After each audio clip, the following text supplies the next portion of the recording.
Hello everyone. बच्चों, हमारे पास एक और क्वेश्चन है चैप्टर नंबर 20 एटॉमिक स्पेक्ट्रा से, और ये क्वेश्चन हमें मुख्तलिफ स्टूडेंट्स ने सेंड किया है।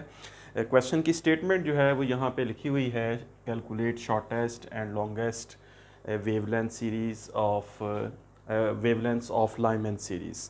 चैप्टर नंबर 20 में जो हम लोग एटॉमिक स्पेक्ट्रा पढ़ते हैं और हम ये चीज़ देखते हैं कि डिफरेंट ट्रांजिशंस जो होती हैं इलेक्ट्रॉन्स की हाइड्रोजन एटम में या किसी भी एटम में, तो उन ट्रांजिशंस के नतीजे में जो डिफरेंट एनर्जीज़ हैं वो इमिट होती हैं किसी भी एटम से।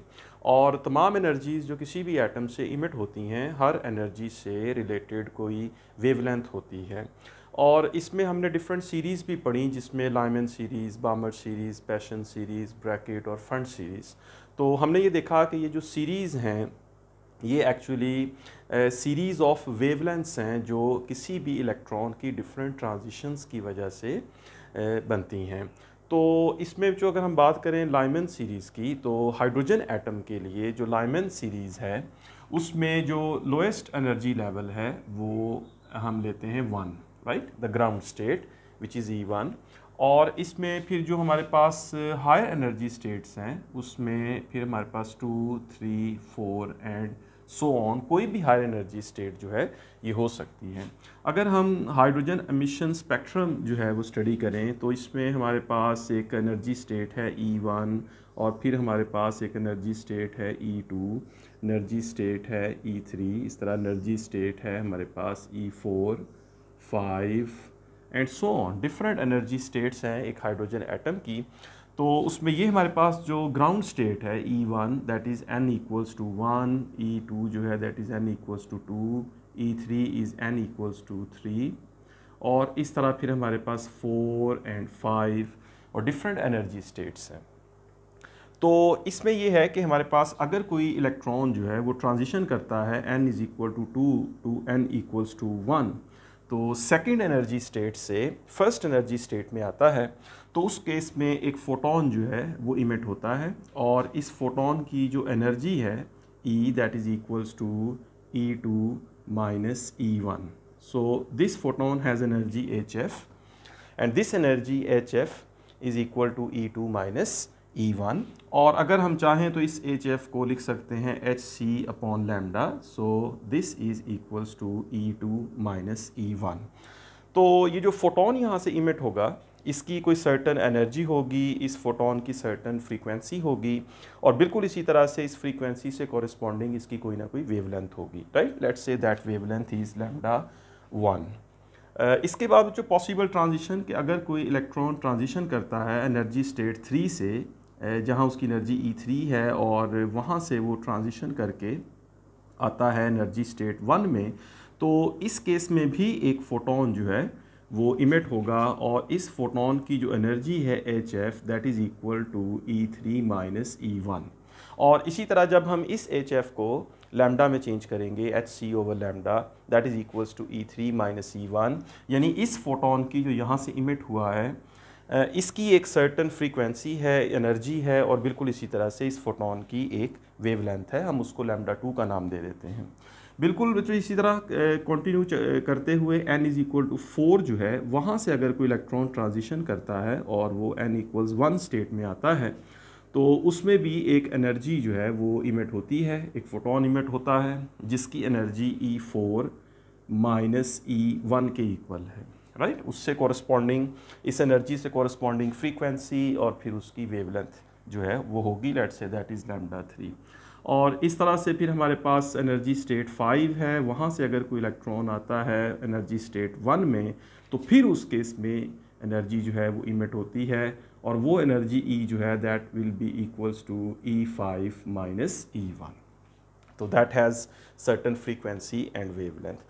तो इस तरह जो अगर n इक्वल्स 1 लेकर हम डिफरेंट ट्रांजिशंस को स्टडी करते हैं, 2 से 1 में, 3 से 1 में, 4 से 1, 5 से 1, 6 से 1 and so on, it goes up to infinity, right. n equals to infinity, there are infinite energy states, right. तो इन्फिनिटी तक जितनी भी ये ट्रांजिशंस होंगी, और हायर एनर्जी स्टेट से लोअर एनर्जी स्टेट में अगर कोई इलेक्ट्रॉन आता है और उसकी लोअर एनर्जी स्टेट 1 है, तो इसमें हमें जितनी भी वेवलेंथ्स मिलती हैं इन सारी वेवलेंथ्स की जो सीरीज़ है इसको हम लोग लेते हैं लाइमन सीरीज़ में, राइट। इसीलिए मैंने लिखा है n equals to 1, this is ground state या इसको हम लोअर एनर्जी स्टेट कहते हैं, और ये हमारे पास हायर स्टेट्स हैं, और हायर स्टेट्स जो हैं वो 2, 3, 4 से लेके ये जाएगी अप टू इन्फिनिटी तक, राइट।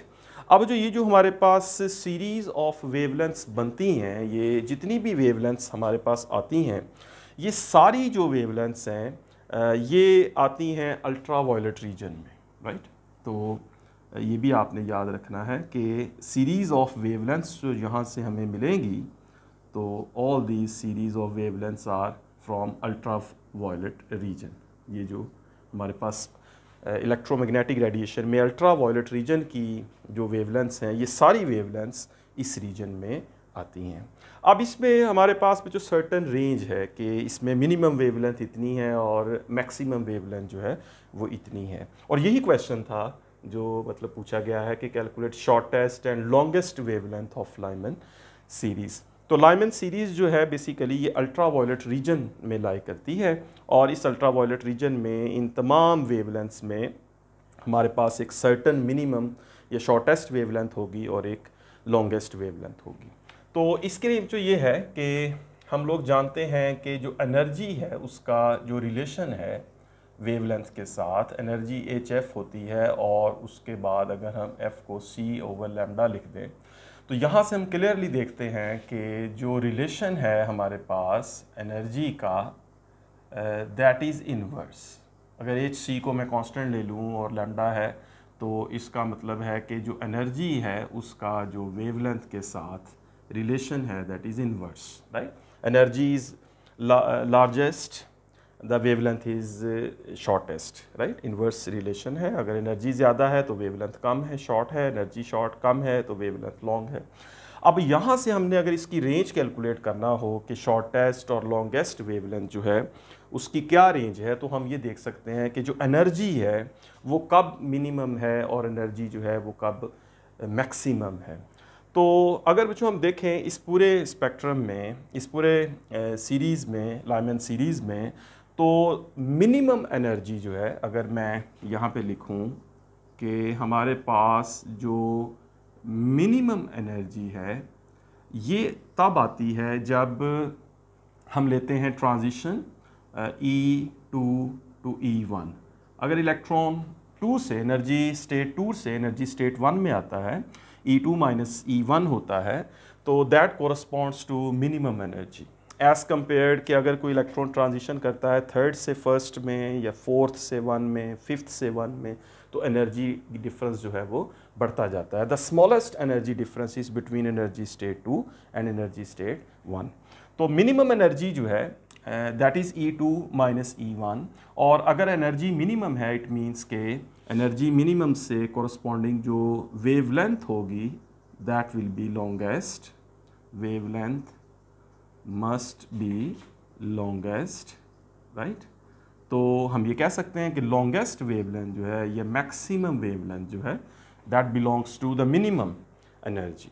और अगर इसको कैलकुलेट करना हो हमें तो इस फार्मूला से भी कर सकते हैं, जिसमें एनर्जी अगर हमें पता है, एनर्जी स्टेट से इनका डिफरेंस फाइंड कर लें हम, तो वहाँ से भी हम लैम्डा की कैलकुलेशन जो है वो कर सकते हैं। लेकिन इसमें हम लोग रिडबर्ग फार्मूला भी यहाँ पे यूज़ कर सकते हैं, और जो रिडबर्ग फार्मूला जो है ये बड़ा हेल्पफुल है इस केस में कि ये हमें डायरेक्ट वेवलेंथ की कैलकुलेशन में हेल्प करता है। और इसमें यह है कि 1/λ इक्वल्स रिडबर्ग कांस्टेंट 1.0974 10⁻⁷, और फिर हमारे पास है एक लोअर एनर्जी स्टेट, और फिर हमारे पास है एक higher energy state. Let's say P is the lowest lower energy state and N is the higher energy state, या N1 N2 कह दें, N1 is lower energy state, N2 is higher energy state, etcetera, ऐसे कह सकते हैं। तो अगर हमने लेनी हो मिनिमम एनर्जी तो उसमें P जो है वो 1 होगा। ये तो लाइमन सीरीज़ के लिए हमेशा P1 होता है। तो वेवलेंथ जो है यहाँ पे वो जो है वो लॉन्गेस्ट होगी या मैक्सिमम होगी। लॉन्गेस्ट जो है वो लिख लेते हैं, जो कि हमारे क्वेश्चन में ये पूछा गया है कि लॉन्गेस्ट कैलकुलेट करें तो 1.0974 टाइम्स 10⁻⁷ 1/1 स्क्वायर माइनस 1/2 स्क्वायर, इस तरह से हम लोग इसको जो है वो लिख सकते हैं। 1 is the lowest energy state जिसमें ग्राउंड स्टेट जिसमें इलेक्ट्रॉन ने आना है, और 2 जो है that is the higher state in case the minimum energy. अब ये थोड़ा सा मैथमेटिक्स है यहाँ पे, 1/1 स्क्वायर दिस इज़ 1 माइनस 1/4 तो 3/4, और अगर हम इसकी कैलकुलेशन करते हैं तो हमारे पास ये जो यहाँ से लैम्डा लॉन्गेस्ट है, जो लॉन्गेस्ट वेवलेंथ जो है यहाँ से जो हमें मिलेगी that is something 1093 nanometer, and that is the longest wavelength that we obtain in case of Lyman series. तो E2 स्टेट से E1 स्टेट में ये जो एनर्जी होगी that is smallest in this spectral series Lyman series, so the wavelength corresponding will be maximum. So ये जो वेवलेंथ होगी दिस विल बी 1093 नैनोमीटर, तो ये लॉन्गेस्ट वेवलेंथ होगी स्पेक्ट्रल सीरीज में। अब दूसरी तरफ जो दूसरी रेंज है इसकी वो है जो कि कैलकुलेट करें शॉर्टेस्ट वेवलेंथ। तो शॉर्टेस्ट वेवलेंथ जो है उस वक्त बनेगी जिस वक्त एनर्जी जो है वो मैक्सिमम इमिट होगी इस रिलेशन के अकॉर्डिंग। तो वेवलेंथ शॉर्टेस्ट होगी, एनर्जी जो है वो लार्जेस्ट होगी। तो लार्जेस्ट या मैक्सिमम एनर्जी जो है ये उस केस में होगी जब n इक्वल्स इन्फिनिट स्टेट जो है, जो इन्फिनिट स्टेट है वहाँ से अगर कोई इलेक्ट्रॉन ट्रांजिशन करता है और वो ग्राउंड स्टेट में आता है तो उस केस में जो एनर्जी होगी दैट विल बी मैक्सिमम। तो वो एनर्जी भी हम इसी तरह से कैलकुलेट कर सकते हैं। तो हम लिखते हैं कि जो मैक्सिमम एनर्जी है, so the maximum energy corresponds to change in electron position या transition of electron from E infinity to E1, right, infinite to 1। तो इस केस में जो वेवलेंथ होगी that will be short, maximum energy corresponds to shortest wavelength. तो इसको calculate करने के लिए फिर से हम 1/λ जो है वो लिख लेते हैं। 1/λ this is 1.0974 times 10⁻⁷, and then we have 1/1 square negative 1/infinite square। तो इस तरह से हम इसकी शॉर्टेस्ट वेवलेंथ फाइंड कर सकते हैं। 1/1 square is 1, negative 1/infinity square is 0, 1 minus 0 this is 1। तो हमारे पास सिर्फ ये नंबर बचता है, और अगर इसको रेसिप्रोकल हम कर दें तो we get the shortest wavelength, and that number comes 91.4 nanometer, 91.4 nanometer. So 91.4 nanometer is the shortest wavelength in Lyman series, right? तो इस तरह ये जो सीरीज लिमिट है, लाइमन सीरीज की जो सीरीज लिमिट है वो हम इस तरह से कैलकुलेट कर सकते हैं कोरस्पॉन्डिंग टू एनर्जी। तो जिस वक्त एनर्जी डिफरेंस मैक्सिमम होगा we will have wavelength shortest wavelength corresponding to that energy. So 91.4 nanometer is the shortest wavelength in spectral series, and 1093 nanometer is the longest wavelength in Lyman series. और ये जो range है, this range lies in ultraviolet region, right? तो ये ultraviolet reason में लाई करती है। तो इस तरह से हम लोग शॉर्टेस्ट और लॉन्गेस्ट वेवलेंथ्स जो हैं लाइमन सीरीज़ की वो कैलकुलेट कर सकते हैं। लाइमन सीरीज़ के अलावा अगर बामर सीरीज़ की बात करें जो कि जो विजिबल रीजन में उसकी वेवलेंथ्स आती हैं, तो बामर सीरीज़ की जो विजिबल रीजन में वेवलेंथ्स आती हैं वो भी हम शॉर्टेस्ट और लॉन्गेस्ट वेवलेंथ इसी तरीके से कैलकुलेट कर सकते हैं, मैक्सिमम एनर्जी मिनिमम एनर्जी के तरीके से। और अगर इससे आगे चले हम पैशन, ब्रैकेट और फंड, ये तीनों सीरीज़ जो हैं ये लाई करती हैं इंफ्रारेड रीजन में, लॉन्गर वेवलेंथ्स हो जाती हैं और ज़्यादा। तो उस रीजन की भी लिमिट्स जो है हम कैलकुलेट कर सकते हैं बिल्कुल इसी तरीके से। ऑलराइट, तो ये जो क्वेश्चन था shortest and longest wavelengths of Lyman series, I hope कि आप इस क्वेश्चन को अच्छी तरह से समझ गए हैं। ऑलराइट बच्चों, take care, all the best.